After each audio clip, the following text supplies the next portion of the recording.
Dia memandang penghakiman Tuhan lebih tinggi karena dia akan membawa terang hal-hal yang tersembunyi dari kegelapan.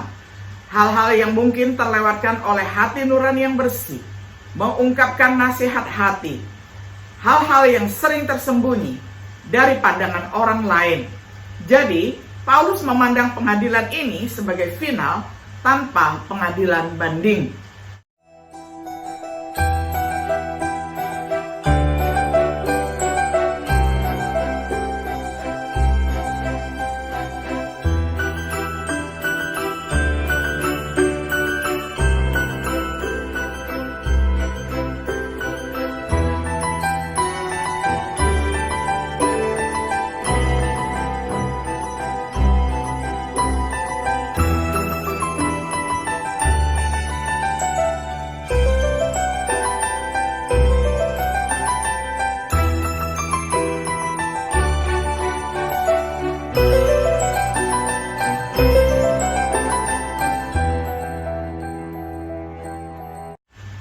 Shalom sahabat Biblika yang dikasihi oleh Tuhan.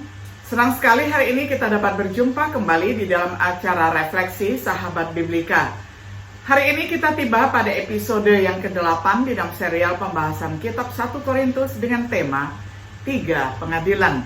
Kita akan membaca firman Tuhan bersama dari kitab 1 Korintus pasal 4 ayat 3 hingga ayatnya yang kelima. Saya akan bacakan untuk kita semuanya di dalam terjemahan sederhana Indonesia.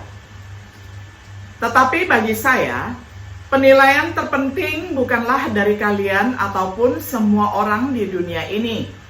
Saya bahkan tidak menilai diri sendiri. Dalam hati, saya tidak merasa pernah melakukan pelayanan ini secara salah. Meski begitu, bukan berarti saya pasti benar. Biarlah Tuhan yang menilai saya. Jadi, saya menasihatkan supaya kalian jangan menilai siapapun sebelum Tuhan Yesus datang kembali.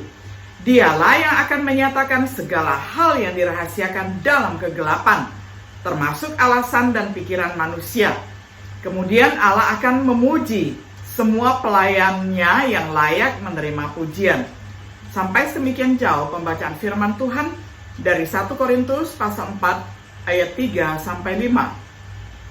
Sahabat Biblika yang dikasihi oleh Tuhan, di antara banyak masalah yang ada di gereja di Korintus, ada masalah perpecahan jemaat yang melibatkan pengkhotbah favorit atau pemujaan kepribadian dari pihak para jemaat. Dalam menghadapi masalah tersebut, Rasul Paulus menegur ketidakdewasaan rohani dari perpecahan semacam itu. Hal ini mengungkapkan bagaimana seharusnya seseorang memandang peran pengkhotbah ataupun pelayan Tuhan, menyatakan bahwa dalam kasusnya sendiri, dia lebih tertarik pada apa yang Tuhan pikirkan. Dalam teks untuk pelajaran refleksi hari ini, kita diperkenalkan pada 3 jenis penghakiman atau 3 pengadilan yang berbeda. Pengadilan penghakiman oleh manusia, pengadilan penghakiman oleh hati nurani seseorang, pengadilan penghakiman oleh Kristus. Kita menyebutnya 3 pengadilan. Dalam sistem pengadilan kita memiliki pengadilan setempat dan pengadilan banding. Mahkamah Agung di mana putusan satu pengadilan lebih final dari yang lain. Begitu pula dengan 3 pengadilan dari teks kita, ada perbedaan di antara mereka. Dan kita sebaiknya melihat apa yang dikatakan kitab suci tentang masing-masing pengadilan. Kita mulai dengan pengadilan terendah. Yang pertama, pengadilan manusia. Pandangan Paulus terhadap pengadilan ini. Tetapi bagi saya, penilaian terpenting bukanlah dari kalian ataupun semua orang di dunia ini. Saya bahkan tidak menilai diri sendiri. Perhatikan baik-baik bahwa dia mengatakan hal yang sangat kecil bukan tidak ada. Paulus sering khawatir tentang apa yang dipikirkan orang dalam beberapa hal. Tentang apa yang dipikirkan saudaranya yang lemah, tentang apa yang hilang dari pikiran. Tapi apa yang orang pikirkan tentang dia secara pribadi adalah hal yang dianggap sangat kecil. Prestasinya, statusnya sebagai pengkhotbah. Alasan pandangan Paulus, dia tahu betapa kelirunya pendapat orang lain. Dunia mencintai guru-guru palsu. Mereka membenci mereka yang bukan dari dunia ini. Dan ini sebuah kriteria mereka sehingga mereka salah menilai. Mereka sering melihat penampilan luar seseorang. Alasan pandangan Paulus, dia tahu betapa kelirunya pendapat orang lain. Dunia mencintai begitu banyak guru-guru dan nabi-nabi palsu. Mereka membenci nabi-nabi yang tentunya adalah berasal dari Allah dan bukan dari dunia ini. Dan ini tentu saja bagaikan sebuah kriteria mereka, sehingga mereka akhirnya salah menilai orang yang bekerja bagi kerajaan Allah. Karena mereka sering sekali melihat penampilan luar seseorang, seperti yang pernah terjadi pada Nabi Samuel ketika untuk memilih ataupun melihat Raja Israel yang kedua, yakni Daud. Pertama-tama dia melihat kakak-kakaknya ataupun abang-abangnya Nabi Daud yang begitu gagah perkasa, namun Tuhan katakan tidak semuanya. Sampai akhirnya tibalah Daud yang walaupun waktu itu masih kelihatan kemerah-merahan karena paling bungsu dan paling muda, maka dia yang tidak dianggap oleh orang lain, tetapi justru dialah yang dipilih oleh Allah melalui perantaraan Samuel. Masalah yang harus dihadapi oleh Paulus, kebanyakan dari kalian harus memikirkan hal-hal yang jasmani dan tidak menyadari hal-hal yang rohani. Di antara kalian juga ada yang membanggakan diri sebagai pelayan Kristus. Seharusnya mereka menyadari bahwa kami juga pelayan-pelayan Kristus. Namun dia tahu apa yang Tuhan katakan. Jangan menuduh siapapun tanpa berpikir baik-baik, tetapi pertimbangkanlah perbuatan orang dengan benar dan adil. Yohanes 7 ayat 24. Meskipun ada saatnya kita harus mempertimbangkan apa yang orang lain pikirkan, perkiraan akhir perlu melihat ke pengadilan yang lebih tinggi. Beberapa orang akan mengatakan, biarkan hati nurani Anda menjadi pemandu Anda. Tapi, mari kita periksa. Yang kedua, pengadilan dengan hati nurani sendiri. Pandangan Paulus terhadap pengadilan ini, faktanya saya bahkan tidak menilai diri saya sendiri. 1 Korintus 4 ayat 3b. Paulus tidak sepenuhnya mengabaikan kebutuhan untuk memeriksa diri sendiri. Kita harus memeriksa diri kita sendiri pada perjamuan Tuhan. Kita harus secara berkala memeriksa keselamatan kita sendiri. 2 Korintus 13 ayat 5. Dia tentu saja menekankan pentingnya hati nurani yang baik. Bisa dibaca di dalam 1 Timotius 1 ayat 5, ayat 19, pasal 3 ayat 9, pasal 4 ayat 2. Tetapi dalam masalah yang dihadapi atau mengevaluasi pengkhotbah, Paulus menolak untuk bergantung pada pengadilan ini.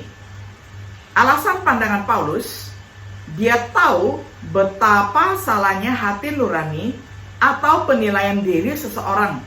Dia selalu melayani Tuhan dengan hati nurani yang baik. Bahkan ketika dia membunuh orang Kristen, ketika salah informasi, seseorang dapat memiliki hati nurani yang bersih dan masih salah besar. Paulus mengakui kemungkinan pengadilan hati nurani bisa seperti ini. Karena aku tidak tahu apa-apa terhadap diriku sendiri, namun aku tidak dibenarkan oleh ini. 1 Korintus 4 ayat 4a.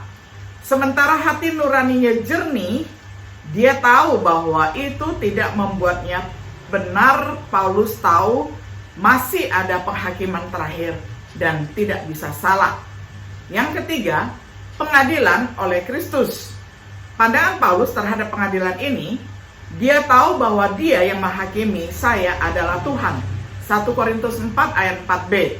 Ini mengacu pada penghakiman oleh Kristus terbukti dari ayat 5. Karena Kristus akan menghakimi manusia pada saat kedatangannya. 2 Korintus 5 ayat 10.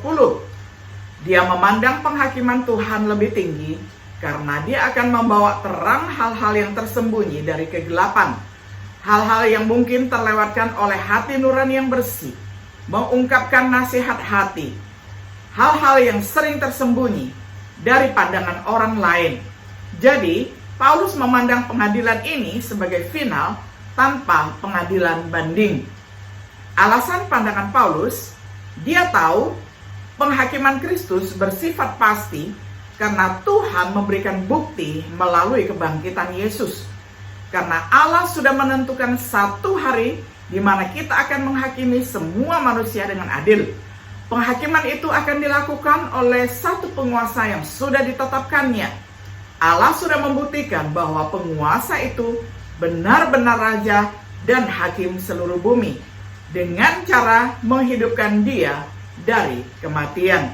Kisah Para Rasul 17 ayat 31. Dan Paulus sering menulis tentang penghakiman ini, sebab kita semua pasti akan berdiri di hadapan tahta pengadilan Kristus. Di sana setiap orang akan menerima balasan yang setimpal dengan perbuatannya selama hidup di dalam tubuh duniawi. Masing-masing akan memberi pertanggungjawaban atas perbuatannya yang baik maupun yang jahat. 2 Korintus 5 ayat 10. Dia tahu penghakiman Kristus lebih unggul. Dia tahu Tuhan sedang menghakimi bahkan saat itu, yakni waktu itu ditulis di dalam bentuk waktu sekarang ataupun present tense. Jadi saya menasihatkan supaya kalian jangan menilai siapapun sebelum Tuhan Yesus datang kembali.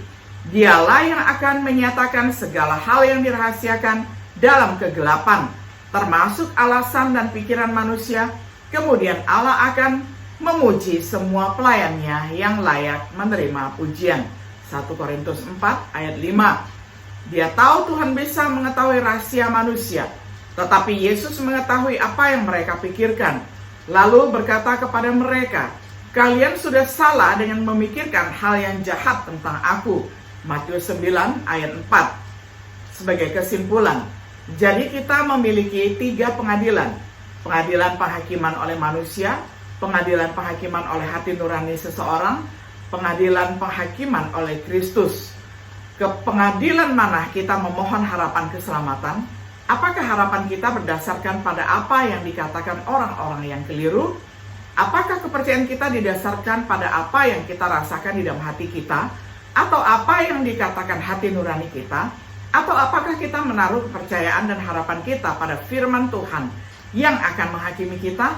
Ingatlah, pada hari penghakiman, siapa saja yang menolak aku dan ajaran-ajaranku akan dihukum Allah. Ajaranku akan menjadi tolok ukur bagi mereka. Yohanes 12 ayat 48. Saya percaya bahwa kita telah melihat hanya ada satu pengadilan yang harus kita cari untuk jawaban akhir atas pertanyaan-pertanyaan seperti itu.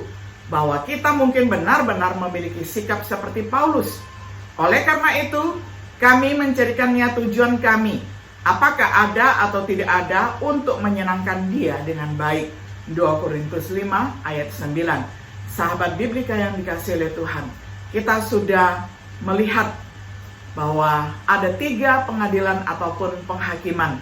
Dan penghakiman manakah yang menjadi sandaran ataupun harapan bagi semua pendirian kita selama kita di muka bumi ini? Kiranya semua itu mengacu kepada pengadilan Kristus saja yang tertinggi, yang terunggul. Sehingga dengan demikian kita tidak menyia-nyiakan hidup kita dengan hal-hal yang tidak berguna ataupun hal-hal yang melanggar firman Tuhan. Sehingga akhirnya kita akan berdiri di hadapan tahta pengadilan Tuhan dan kita akan merugikan diri kita sendiri. Karena seharusnya kalau kita melakukan perbuatan yang benar selama di muka bumi ini, kita akan menghadap tahta pengadilan dengan rasa sangat bersuka cita karena yakin akan menerima pahala yang berasal dari Tuhan. Kiranya Tuhan Yesus menyertai dan memberkati kita selalu. Shalom.